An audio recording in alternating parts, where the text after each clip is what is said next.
तुम्ही पाहत आहे निपाणी न्यूज चौफेर घडामोडी। निपाणी टेम्पो अपघातात बालिकेचा मृत्यू। निपाणी टेम्पोचे चाक अंगावरून गेल्याने 4 वर्षाच्या बालिकेचा मृत्यू झाल्याची घटना निपाणी तवटे गल्ली येथे शनिवारी रात्री 9:30च्या सुमारास घडली।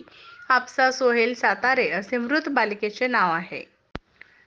याबाबत बसवेश्वर चौक पोलिसांकडून समजलेली अधिक माहिती अशी की शनिवारी रात्री 9:30च्या सुमारास आयान इरफान मिर्जे हा टेम्पो घेऊन आपल्या तवटे गल्ली येथील घराकडे जात होता। दरम्यान आपसा ही आपल्या घरासमोर खेळत होती।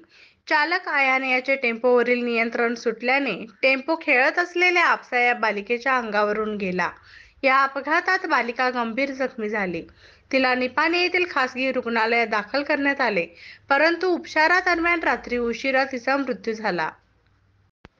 या घटनेची माहिती मिळताच CPI BS तळवार बसवेश्वर चौक पोलीस ठाण्याचे उपनिरीक्षक रमेश पवार यांनी घटनास्थळी भेट देऊन पाहणी केली।